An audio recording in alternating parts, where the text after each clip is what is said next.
اعوذ باللہ من الشیطان الرجیم بسم اللہ الرحمن الرحیم الحمدللہ رب العالمین والصلاة والسلام علی اشرف الانبیاء والمرسلین خاتم النبیین رحمۃ للعالمین ابی القاسم محمد واہل بیتہ الطیبین الطاہرین المعصومین المظلومین بسم اللہ الرحمن الرحیم کیف تکفرون باللہ وکنتم امواتا فاحیاکم ثم یمیتکم ثم یحییکم ثم الیہ ترجعون۔ عزیزان گرامی، ہماری مسلسل گفتگو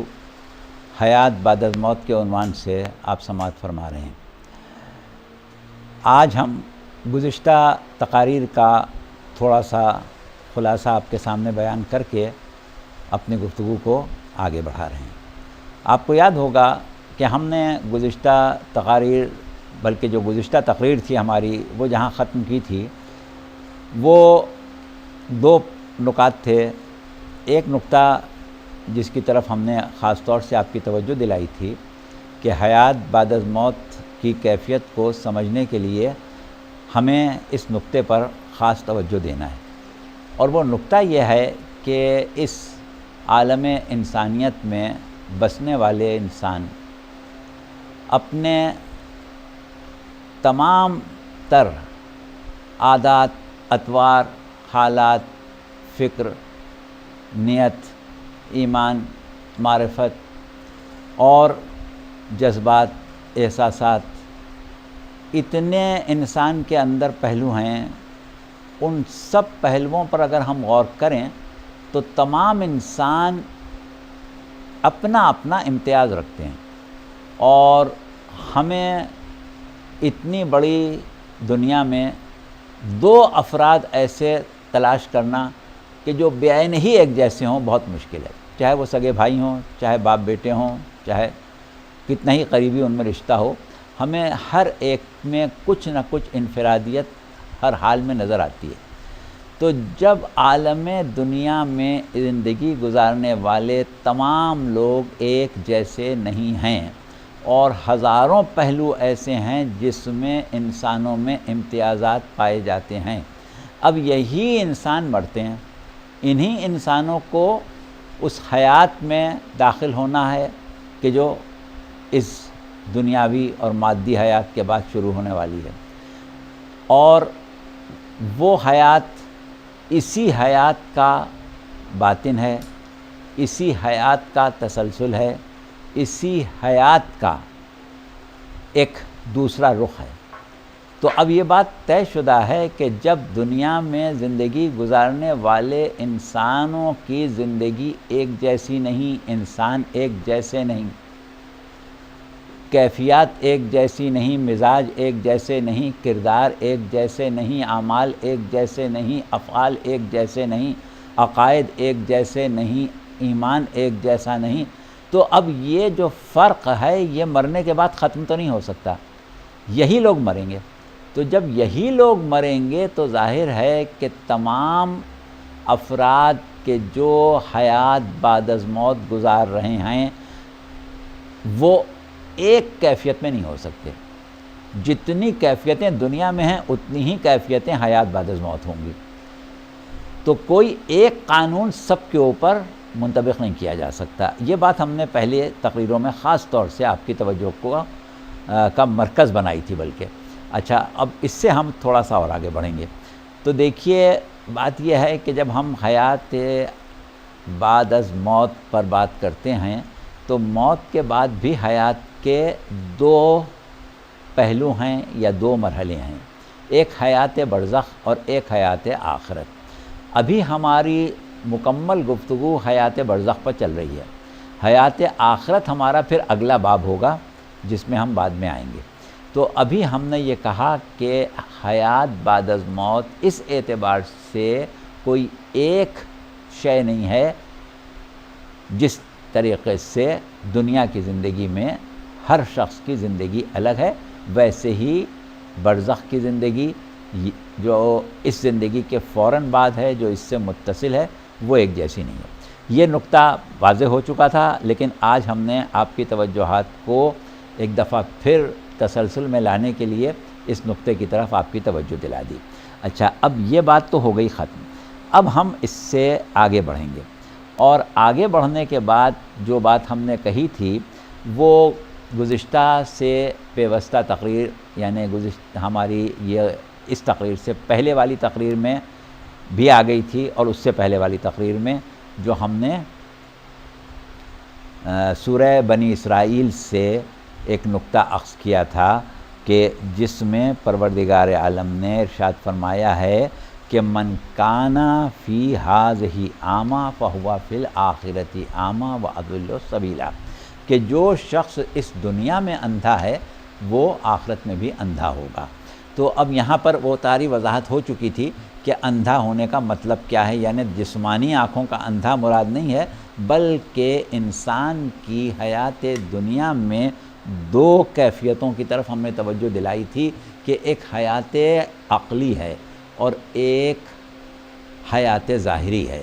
حیات عقلی یا حیات باطنی جو ہے اس میں انسان کا اندھا ہونا، اس میں بہرا ہونا، اس میں گونگا ہونا، اس میں زندہ ہونا یا اس میں مردہ ہونا، اس کے اوپر بحث ہم کر چکے، لہذا وہ اب دوبارہ ہم نہیں کریں گے، لیکن اب ہم اس سے آگے بڑھیں گے، اور اس سے آگے بڑھنے کے لیے ہم نے آپ سے ایک خاص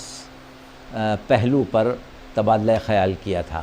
وہ ہو چکا ہے، اب اس کو بھی ہمیں دوبارہ نہیں بیان کرنا ہے، صرف آپ کی توجہات کو مبذول کرانا ہے تاکہ ہم آگے بڑھ سکیں۔ اس میں ہم نے کہا تھا کہ قرآن میں، احادیث میں ہم بعض الفاظ انسان کی حقیقت وجود کے لیے پڑھتے ہیں یا سنتے ہیں، تو اس میں ایک لفظ استعمال ہوتا ہے روح، ایک لفظ استعمال ہوتا ہے نفس، ایک لفظ استعمال ہوتا ہے قلب، ایک لفظ استعمال ہوتا ہے عقل، ایک لفظ استعمال ہوتا ہے لب، جس کی جمع الباب ہے۔ تو ان سب چیزوں کی وضاحت ہم نے گزشتہ تقریر میں کر دی تھی، اور یہ بتایا تھا کہ لفظ روح جو ہے وہ بھی قرآن میں متعدد معنوں میں استعمال ہوا ہے، لیکن ہم جہاں پر توجہ دے رہے ہیں وہ انسان کی حقیقت وجود یا حقیقت باطنی ہے، جسے ہم روح کہتے ہیں۔ اب وہ بھی وضاحت ہم کر چکے ہیں کہ ہر جاندار کے بارے میں لوگ ذی روح کا لفظ استعمال کرتے ہیں، وہاں روح سے مراد قوت حیات ہوتی ہے، اور قوت حیات کے اعتبار سے روح کو 4 حصوں میں تقسیم کیا جاتا ہے، روح نباتی، روح حیوانی، اور پھر اس کے بعد روح انسانی، اور پھر روح القدس وغیرہ، یعنی انبیاء کی ارواح۔ لیکن ہم نے اپنی گفتگو کو سادہ رکھنے کے لیے نہ نباتی روح کو روح کہا ہے، نہ حیوانی روح کو ہم روح کہہ رہے ہیں، اور نہ ہی اس میں ہم انبیاء و مرسلین کی ارواح کی بات کر رہے ہیں، ہم عام انسانوں کی حیات بعد از موت پر بات کر رہے ہیں، لہٰذا عام انسانوں کی روح کے بارے میں ہم بات کریں گے، اور عام انسانوں کی روح وہی ہے فَنَفَخْتُ فِيهِ مِن رُوحِي، کہ جب میں اس میں اپنی روح کا کچھ حصہ یا اپنی روح میں سے کچھ ودیعت کر دوں۔ تو یہ ہم نے روح کے بارے میں بتایا تھا، اور یہ بھی ذکر کیا تھا کہ تنزل الملائکۃ والروح فیہا، اس طریقے سے لفظ روح استعمال ہوا ہے، وَيَسْأَلُونَكَ عَنِ الرُّوحِ کی طریقے میں لفظ روح استعمال ہوا ہے، مگر آپ یہاں پر صرف حقیقت وجود انسان کو روح کہیں گے، اور کسی جاندار کی جان یا قوت حیات کو ہم روح تصور نہیں کر رہے ہیں۔ یہ بات ایک دفعہ پھر آپ اپنے ذہن میں رکھیں۔ اچھا، اب آگے بڑھیں۔ روح کے بعد ہم نے نفس کے بارے میں بھی آپ کو تفصیل بتائی تھی، اور یہ بتایا تھا کہ نفس کا لفظ قرآن میں بہت جگہ استعمال ہوا ہے، کبھی نفس لوامہ کہا، کبھی نفس امارہ کہا، کبھی نفس مطمئنہ کہا، کبھی والنفس وما سواہا فالہمہا فجورہا وتقواہا کہہ کے نفس ملہمہ کی بات کی۔ تو وہ سب بھی تفصیل گزشتہ تقریر میں آپ نے سن لی تھی، وہ گزشتہ تقریر آپ ایک مرتبہ پھر سن لیں، اور وہاں سے ہم اب آگے بڑھ رہے ہیں اس طریقے سے کہ یہ تمام چیزیں اب آپ کے ذہن میں تازہ ہو چکی، اور اس کے بعد ہم نے اپنی گزشتہ گفتگو کے آخری نکات تھوڑے سے تشنا چھوڑ دیے تھے، اب وہاں سے ہم باقاعدہ تفصیل سے اور گہری نظر سے گفتگو کا آغاز کر رہے ہیں۔ اور وہاں ہم نے کیا کیا تھا کہ ہم نے آخر میں سورہ ملک کی آیتیں ابتدائی پڑھی تھیں، تبارک الذی بیدہ الملک وَهُوَ عَلَى كُلِّ شَيْءٍ قَدِيرٌ الَّذِي خَلَقَ الْمَوْتَ وَالْحَيَاةَ لِيَبْلُوَكُمْ أَيُّكُمْ أَحْسَنُ عَمَلًا۔ بابرکت ہے وہ ذات کہ جس کے قبضہ قدرت میں کائنات کی حکومت ہے، وہ ہر شے پر قادر ہے، اور وہ وہی ہے کہ جس نے موت کو بھی خلق کیا اور حیات کو بھی خلق کیا۔ اس اعتبار سے ہم نے گزشتہ تقریر میں موت اور حیات کو دو کیفیات تخلیق یا تخلیقی کیفیات قرار دیا تھا، نہ موت کو عدم حیات نہ حیات کو عدم موت سمجھا جا سکتا ہے، کیونکہ دونوں چیزیں تخلیق کی گئی ہیں، خلق کی گئی ہیں، اور دونوں کی حیثیت کیفیات کی ہے۔ کیفیات موت کی بھی اور حیات کی بھی ایک مقصد کے لیے خلق کی گئی ہیں، اور اس مقصد کا تذکرہ کیا گیا ہے لِیَبْلُوَکُمْ أَیُّکُمْ أَحْسَنُ عَمَلًا کہہ کے۔ اور پھر ہم نے آپ کی فکر کو مسلسل کیا تھا اپنے سرنامہ کلام میں پڑھی جانے والی آیت کو، کہ جو سورہ بقرہ کی آیت ہے کیف تکفرون باللہ وکنتم امواتا فاحیاکم ثم یمیتکم ثم یحییکم ثم الیہ ترجعون، کہ تم کیسے اپنے رب کا انکار کرتے ہو جبکہ تم مردہ تھے، پھر ہم نے تمہیں زندہ کیا، پھر ہم تمہیں موت دیں گے، پھر ہم تمہیں زندہ کریں گے، پھر تمہاری بازگشت ہماری طرف ہوگی۔ تو یہاں پر ہم نے ایک پوری بحث آپ کے سامنے پیش کر دی تھی کہ موت تخلیق کے اعتبار سے پہلے ہے، مقدم ہے، اور حیات اس کے بعد شروع ہوئی ہے۔ اور اس کے بعد ہم نے اس آیت کے ذیل میں، یعنی سورہ ملک کی آیت کے ذیل میں ایک حدیث پیغمبر بھی بیان کی تھی۔ وہ حدیث پیغمبر یہ تھی کہ جب لوگوں نے پوچھا کہ یا رسول اللہ یہ لِیَبْلُوَکُمْ أَیُّکُمْ أَحْسَنُ عَمَلًا سے کیا مراد ہے، تو آپ نے فرمایا تھا، تین باتیں بتائی تھیں، جس میں سے پہلی بات آپ نے یہ بتائی تھی کہ دیکھا جائے گا کہ عقل کو کامل کس نے کیا، یعنی دنیا میں ہم نے زندگی میں جو تم کو دی ہے، زندگی دی ہے اور موت بھی دیں گے، وہ ہم یہ دیکھنا چاہتے ہیں کہ عقل کو کامل کس نے کیا اور کتنا کامل کیا، اور یہ دیکھنا چاہتے ہیں کہ خوف خدا کتنا پیدا کیا، اور یہ دیکھنا چاہتے ہیں کہ حلال و حرام کا علم کتنا حاصل کیا۔ تو خوف خدا بھی تکمیل عقل کا لازمہ ہے، اور حلال و حرام کی فکر بھی تکمیل عقل کے ذیل میں آتی ہے۔ لہٰذا اس آیت کو ہم نے ملایا تھا سورہ والذاریات کی آیت سے کہ وما خلقت الجن والانس الا لیعبدون، ہم نے نہیں پیدا کیا ہے انسانوں اور جنوں کو مگر عبادت کے لیے۔ اور وہاں پر سرسری طور سے ہم نے آپ کو بتا دیا تھا کہ یہ عبادت کا مطلب جو ہے یہ تکمیل انسانیت ہے، یعنی حصول قربت کی وہ منزل کہ جو پروردگار عالم نے انسانیت کا ہدف قرار دی ہے، اور وہ حیات کے جس میں انسان سیر تکامل کر رہا ہے اور اپنی خلقت کے مقصد کے حصول کے لیے سفر تقرب طے کر رہا ہے، وہی حیات حیات عقلی ہے، وہی حقیقی حیات ہے۔ اور اگر وہ حیات طے نہ ہو رہی ہو، بلندی کے درجات طے نہ ہو رہے ہوں، تو اس کو عقلی موت کہا گیا ہے۔ اب یہ وضاحت ہو گئی کہ انسان کی دنیاوی زندگی کی دو حیثیتیں ہیں، ایک ظاہری اور ایک باطنی۔ تو یہ ساری باتیں ہم نے گزشتہ تقاریر میں کر دی تھیں، لیکن آج سمیٹ کے ہم سمجھانے کے لیے یہاں تک آپ کو لے کے آئیں۔ اچھا، اب تھوڑا سا اور آگے بڑھیے۔ تو اب صورت یہ ہے کہ انسان کی زندگی جو ہے دنیا کی، اس کی کامیابی کا دار و مدار کس چیز پر ہے کہ انسان اس دنیا میں اس ہدف تک پہنچ جائے جس ہدف کے لیے پروردگار عالم نے خلق کیا ہے۔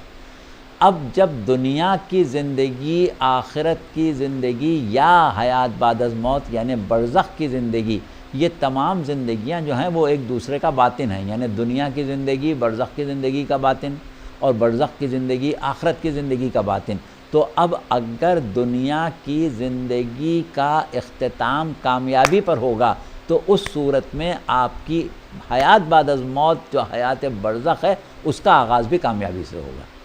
یہ ہے اصل نقطہ جس کو آج ہم آپ کو سمجھا رہے ہیں گزشتہ تقاریر کی روشنی میں۔ اب یہ آپ کی سمجھ میں آ گیا کہ ہم اگر حیات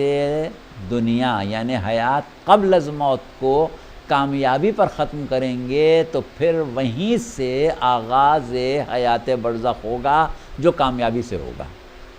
جس کا آغاز کامیابی سے ہوگا۔ اب وہ حیات جو کامیابی سے شروع ہو رہی ہے اس کی کیفیات کچھ اور ہیں، جو حیات ناکامی سے شروع ہو رہی ہے اس کی کیفیات کچھ اور ہوں گی۔ اگر یہاں کامیاب نہیں ہوئے تو وہ بھی ناکامی سے شروع ہوگی۔ تو یہ نکات ہیں جس کو ہم نے آج آپ کو واضح کر دیا، گزشتہ تقریر میں اس حد تک واضح نہیں کیا تھا۔ اب اس کے بعد ایک دو نکات اور سن لیں آپ، پھر ہم مزید آگے بڑھیں گے اور انشاءاللہ آج کی تقریر آپ کو بہت ہی معنی خیز انداز میں مکمل کر کے دیں گے۔ اب دیکھیے ایک چیز اور ہے، وہ یہ ہے کہ ہم نے یہ تو کہہ دیا کہ ایک باطنی حیات ہے اور ایک ظاہری حیات ہے دنیا میں، حیات قبل از موت میں، اور وہ ظاہری حیات جو ہے وہ بشکل حیات بھی ہو سکتی ہے اور بشکل موت بھی ہو سکتی ہے۔ اس کا ہم نے گزشتہ تقریر میں وضاحت کر دی تھی، سورہ یاسین کی آیت پڑھ دی تھی، آپ کو یاد ہوگا کہ رسول کی بعثت اس لیے ہوئی ہے کہ زندہ لوگوں کو ڈرائے۔ تو زندہ کس کو کہا جا رہا ہے؟ جس کا باطن زندہ ہے۔ یہ بات گزشتہ تقریر میں ہوئی تھی۔ اب آج ہم نے کیونکہ اس سے پہلے والے نقطے کو واضح کیا، لہٰذا آج ہم نے اس کو آپ کو دوبارہ یاد دلا دیا۔ اچھا، اب ہم اپنی تقریر کو مزید آگے بڑھا رہے ہیں، اور اب جو ہماری تقریر آگے بڑھے گی اس میں آپ کو ہم کچھ ایسے نکات کی طرف لے جائیں گے کہ جو ہم نے اب تک بیان نہیں کیے ہیں۔ تو اب ان نکات میں جو سب سے اہم چیز ہے اس سے ہم آغاز کر رہے ہیں، اور اس کے بعد اسے ہم مزید آگے بڑھائیں گے۔ تو دیکھیے صورت یہ تھی کہ ہم نے یہ کہا کہ روح اور جسم یہ دو چیزیں ہیں۔ ظاہری حیات کے آثار ہمیں جسم میں نظر آتے ہیں، اور باطنی حیات کے آثار حقیقت وجود میں پیدا ہوتے ہیں، یعنی روح میں پیدا ہوتے ہیں۔ تو اب آج کا ہمارا جو اہم نقطہ ہے وہ یہ ہے کہ ہم ایک دفعہ یہ سمجھیں کہ روح اور جسم کا تعلق کیا ہے۔ روح جسم کے اندر ہوتی ہے، جسم سے باہر ہوتی ہے۔ اس کے اوپر ہم نے تھوڑی سی بات کی تھی، لیکن وضاحت انشاءاللہ آج ہوگی۔ ایک بات جو ہم پہلے بتا چکے ہیں آپ کو، وہ کیا ہے کہ روح ایک ایسی شے ہے جو مادہ نہیں ہے، ماورائے مادہ بھی ہے، ماورائے توانائی بھی ہے۔ لہٰذا جسم مادی کے اندر جانا اور اندر سے باہر نکلنا یہ عقلاً محال ہے، اور اس اعتبار سے ہم روح اور جسم کا جو رشتہ ہے وہ تسلط کا رشتہ سمجھتے ہیں، جو رشتہ سوار اور گھوڑے کا ہوتا ہے۔ اب ظاہر ہے بعض چیزوں میں فرق ہے، کیونکہ وہاں سوار بھی مادی ہے اور گھوڑا بھی مادی ہے، یہاں ایسی صورت نہیں ہے، یہاں سوار غیر مادی ہے اور سواری جو ہے وہ مادی ہے۔ تو اس اعتبار سے آپ ایک ایک چیز تو نہیں ملا سکتے، لیکن سمجھنے کے لیے ہم نے اس طریقے سے مثال دی۔ اچھا، اب دیکھیے انسان کی حیات جو ہے، زندگی جو ہے، اس کا مکمل دار و مدار دو چیزوں پر ہے۔ ایک روح کی قوت پر، اس قوت کو ہم کہتے ہیں، ایک کے لیے ہم ایک لفظ استعمال کریں گے، قوت حیات کی شدت، کیونکہ ہر روح قوت حیات ہے، لیکن اس کی شدت میں، اس کے درجات میں فرق ہوتا ہے۔ ہر روح کی شدت حیات ایک جیسی نہیں ہوتی۔ یہ اگلا نقطہ ہے، اس پر آئیں گے، ابھی آپ صرف اتنا سن لیں۔ تو ایک چیز تو یہ ہے، اور دوسری چیز جو ہے وہ اس تعلق کی گہرائی یا مضبوطی کی ہے جو روح اور جسم کے درمیان ہوگا۔ اب اس کی مثال ہم پہلے آپ کو سمجھا دیں۔ دیکھیے، ہم دنیا میں زندگی کے عموماً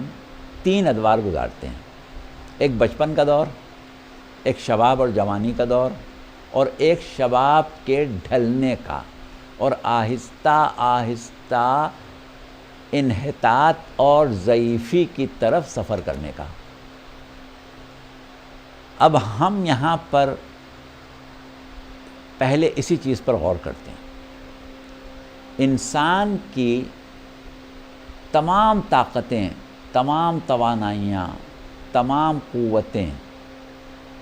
اپنے پورے شباب پر اس وقت ہوتی ہیں جب انسان کی حیات میں زمانہ شباب آتا ہے، جوانی کا زمانہ آتا ہے۔ بچے کی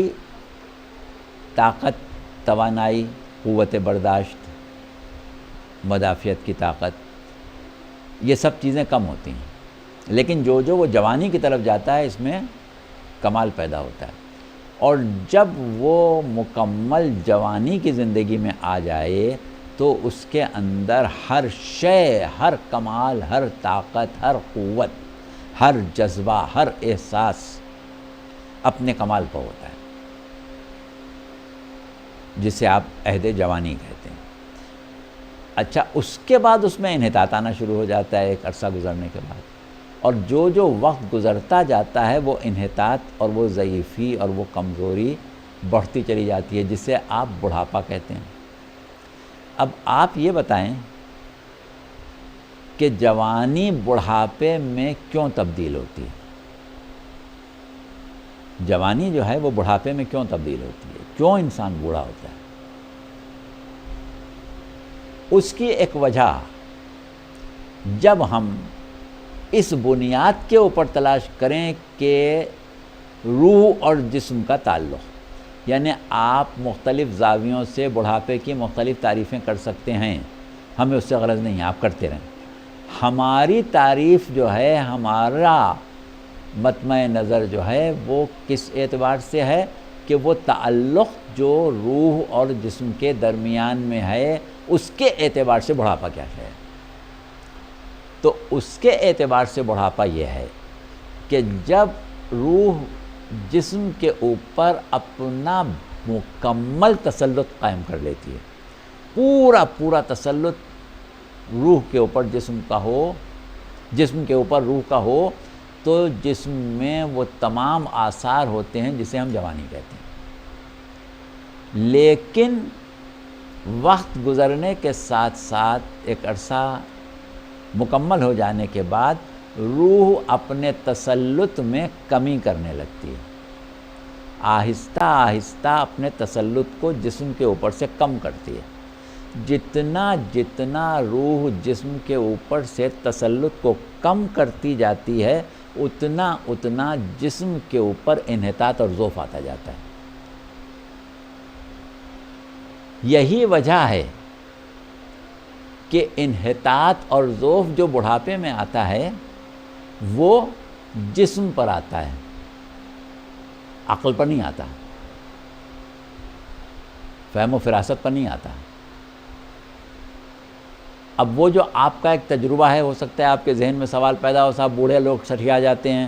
بوڑھے لوگوں کی بات سمجھ میں آسانی سے نہیں آتی، بوڑھے لوگوں کا حافظہ کام نہیں کرتا، تو اس کی وجوہات اور ہیں، وہ پھر ایک الگ موضوع ہے، اس پر ہم الگ کبھی بات کریں گے آپ سے۔ اس کی وجہ روح اور جسم کے تعلق میں کمی نہیں ہے، بلکہ وہ ایک اور زاویہ ہے، اس کے اوپر ابھی ہم نہیں جا رہے ہیں، وہ اس پر بعد میں جائیں گے۔ ابھی آپ جو موٹی موٹی باتیں ہیں اس کو سمجھیں، یہ باریکیاں ہیں، ان میں ہم آئیں گے انشاءاللہ۔ تو صورت کیا ہوئی کہ جسم نے جب روح سے اپنے تعلق کو کم کرنا شروع کیا تو اس پر بڑھاپا اور انحطاط آنے لگا، یہاں تک کہ جب روح نے اپنا تسلط مکمل طور سے ختم کر لیا تو جسم ایک مرتبہ ساکت و صامت ہو گیا، اور اب اس کے اندر سے آثار حیات ختم ہو گئے، جس کو آپ نے کہا کہ موت واقع ہو گئی۔ تو یہ ایک چیز ہے، اس کو ابھی آپ اپنے ذہن میں رکھیں، جیسا کہ ابھی ہم نے کہا کہ اس میں زاویے بہت سے ہیں، پہلو بہت سے ہیں، ان کو ہم بعد میں سمجھائیں گے۔ ابھی بنیادی چیز سمجھ لیں، یہ آپ نے سمجھ لی، اب آگے بڑھیے۔ ایک مسئلہ اور ہے جس کو ہمارا چھیڑنے کا قطعاً ارادہ نہیں تھا، لیکن اب گفتگو کے دوران ہمیں یہ مجبوری محسوس ہو رہی ہے کہ جب ہم جسم اور روح کے تعلق اور تسلط پر بات کر رہے ہیں، اور اس لیے کر رہے ہیں کہ ہمارا اصل موضوع حیات بعد از موت ہے، تو ہمیں ایک پہلو ایسا ہے کہ اسے نظر انداز نہیں کر سکیں گے۔ وہ پہلو کیا ہے؟ دیکھیے، ہم جب حیات بعد از موت کی بات کر رہے ہیں تو اپنے مذہب کے نقطہ نظر سے کر رہے ہیں۔ ہمارے قرآن اور تعلیمات پیغمبر اسلام اور ان کے اہل بیت سے حاصل ہونے والی تعلیم کے ذریعے جو ہم نے حیات بعد از موت کی کیفیات اخذ کی ہیں وہ بیان کر رہے ہیں۔ لیکن آپ کو معلوم ہے کہ دیگر ادیان میں موت کے بارے میں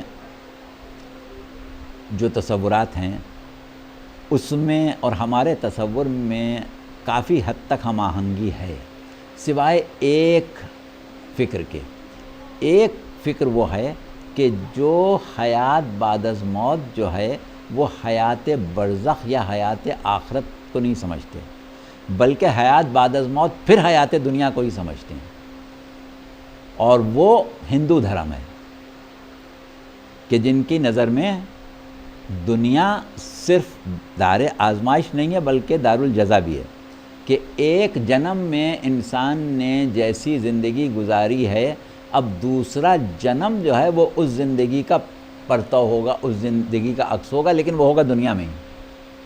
برزخ میں نہیں ہوگا۔ تو کیونکہ ہمارے نوجوان یا ہمارے بزرگ بھی ایسی محفلوں میں ایسے لوگوں کے ساتھ بیٹھتے ہیں اور خود بھی ان کی عقل اور فہم کام کرتا ہے، تو کچھ بعید نہیں کہ ان کے اذہان میں یہ بات آئے کہ یہ ساری باتیں آپ تو کر رہے ہیں، لیکن وہ جو ایک اتنی بڑی انسانوں کی تعداد جس میں عالم بھی ہیں، فاضل بھی ہیں، بڑے زبردست قسم کے حیات اور نجوم کے ماننے والے بھی ہیں، اور انسانی حیات کی پیچیدگیوں کو، نفسیات کو، روحانیات کو بہت اچھی طرح سمجھنے والے لوگ بھی ہیں، وہ تو برزخ کی حیات کے قائل نہیں ہیں۔ وہ سمجھتے ہیں کہ انسان نے ایک جنم کو ختم کیا، اب وہی روح سفر کرے گی اور ایک دوسرا جسم تلاش کر لے گی، دوسرے جسم میں چلی جائے گی، وہاں سے تیسرے جسم میں چلی جائے گی۔ تو روح کا سفر جسموں کے درمیان وہ لوگ مانتے ہیں۔ کیا آپ اگر نہیں مانتے تو اس کا بطلان کر سکتے ہیں، اس کو باطل ثابت کر سکتے ہیں کہ نہیں، ایسا نہیں ہے؟ یہ مسئلہ چھیڑنے کا ہمارا ارادہ نہیں تھا، لیکن چھیڑنا پڑ گیا، اور جب یہ چھیڑا ہم نے تو پھر ایک مسئلہ اور چھیڑنا پڑ جائے گا، وہ ہے غلط فہمی کا مسئلہ۔ اور غلط فہمی کا مسئلہ کیا ہے کہ ارواح انسانوں کی کیا ان کی پیدائش سے پہلے کہیں وجود رکھتی تھیں یا نہیں؟ کوئی عالم ایسا تھا جہاں تمام ارواح پہلے سے موجود تھیں؟ کیا اللہ نے تمام ارواح انسان جو قیامت تک پیدا ہونے والے لوگ تھے ان سب کی روحیں ایک مرتبہ خلق کر دی تھیں؟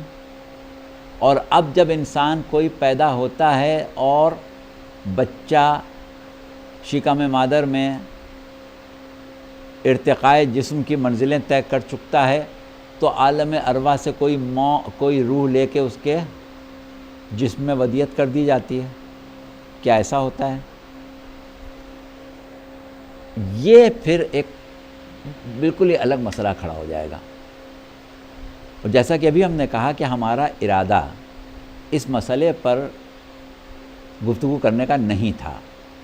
لیکن پھر ایک تو ہمیں ایسا محسوس ہوا کہ اگر ہم اس کو چھوڑ کے گزر گئے تو شاید ہم نے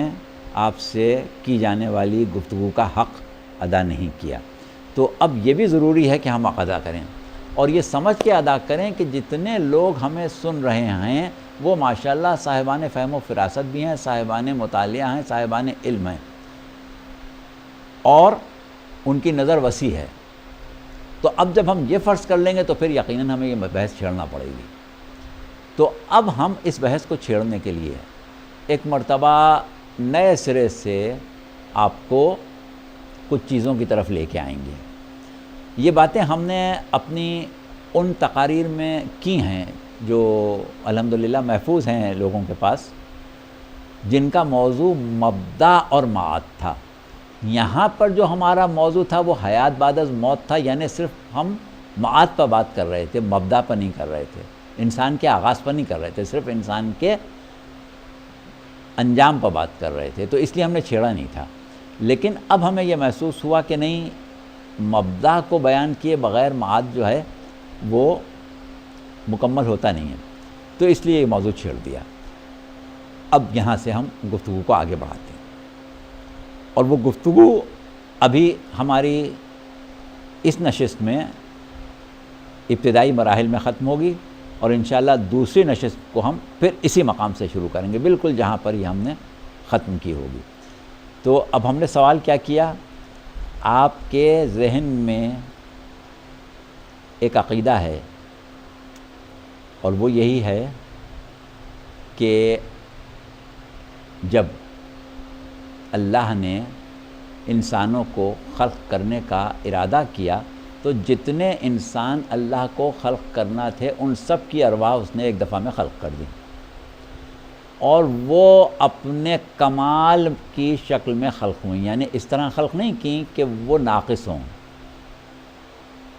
یعنی روح بحیثیت روح کامل خلق کی، اور اللہ ویسے بھی کوئی چیز ناقص خلق نہیں کرتا ہے، کامل ہی خلق کرتا ہے، کامل خلق کی، اپنے کمال پر خلق کی۔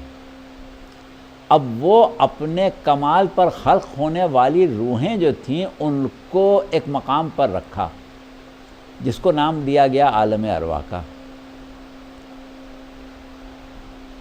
اب اس عالم ارواح میں روحیں ظاہر زندگی گزار رہی ہیں، کیونکہ وہ تو صاحب فہم ہیں، صاحب ادراک ہیں، صاحب حافظہ ہیں، اور اپنی انفرادیت رکھتی ہیں، اپنی حیثیت رکھتی ہیں، تو سب روحیں وہاں زندگی گزار رہی ہیں۔ اب ظاہر ہے کہ جب وہاں روحیں زندگی گزار رہی ہیں تو روحوں کا آپس میں کوئی رشتہ تو نہیں ہے نا، سب کو اللہ نے الگ الگ خلق کر دیا، جیسے ملائکہ کو خلق کر دیا ویسے روحوں کو خلق کر دیا۔ جب فرشتے کوئی کسی کا بھائی، کوئی بیٹا، کوئی بھانجا، کوئی بھتیجا تھوڑی ہوتا ہے، سب الگ الگ خلق ہو گئے، اسی طرح ساری روحیں الگ الگ خلق ہو گئیں۔ چلیے ہم نے مان لیا، کیونکہ یہ عقیدہ ہمارے ہاں بہت مشہور ہے، اور مزیدار بات یہ ہے کہ خواہ مکتب تشیع ہو خواہ عام مسلمان ہو، سب کے ہاں یہ تصور ملتا ہے۔ وہ ساری روحیں تیار ہیں اور زندگی گزار رہی ہیں۔ اب جہاں کوئی بچہ اس قابل ہوا اپنی تخلیقی منازل کے اعتبار سے کہ اب اس کو روح کی ضرورت ہے، تو کہیں سے روح آئی، یعنی وہی عالم ارواح سے ایک روح آ گئی، نکال لی گئی۔ جیسے ایک گودام میں فرض کریں کہ بہت سا کوئی مواد بھرا ہوا ہے یا کسی قسم کی چیزیں بھری ہوئی ہیں، اس میں سے ہاتھ ڈالا، ایک جو بھی ہاتھ میں آ گیا نکال لیا، وہ ڈال دی گئی جنین کے جسم میں۔ اب وہ بچہ پیدا ہو گیا، تو بچہ تخلیق کے اعتبار سے رحم مادر میں ایک مخلوط مادے سے وجود میں آیا، اور ارتقائی منزلیں اس نے طے کیں۔ ایک پانی سے جمے ہوئے خون کی شکل میں آیا، اور جمے ہوئے خون سے پھر وہ لوتھڑے کی شکل میں آیا، اور پھر ہڈیاں بنیں، اور پھر ہڈیوں کے اوپر گوشت چڑھایا گیا، اور پھر گوشت کے اوپر کھال چڑھائی گئی، اور آہستہ آہستہ اس نے ایک انسان کی شکل اختیار کر لی، اور اس کے بعد وہ جاندار بن گیا۔ ابتدا میں بے جان تھا، جاندار بن گیا، پیدا ہوا تو جاندار پیدا ہوا، اور وہ جان کہاں سے آئی؟ وہ روح آ گئی۔ ٹھیک ہے، یہی عموماً سمجھا جاتا ہے۔ اور اس عقیدے کی یا اس نظریے کی، عقیدہ تو نہ کہیں، نظریہ کہیں، اس نظریے کی دلیل قرآن سے اور احادیث سے پیش کی گئی پیش کی جاتی ہے، بہت سے حدیثیں بیان کی جاتی ہیں، بہت سے قرآن کی آیتیں پڑھی جاتی ہیں، اور اس میں یہی بتایا جاتا ہے کہ ہم عالم ارواح میں زندگی گزار رہے تھے اور اس کے بعد وہاں سے روح جو ہے وہ کمال کے ساتھ یہاں منتقل ہو گئی۔ یہ ایک نظریہ ہم نے آپ کے سامنے بیان کر دیا۔ اب یہ صحیح ہے غلط ہے اس پر ابھی بحث نہیں کر رہے ہیں، یہ اگلی نشست میں ہوگی انشاءاللہ۔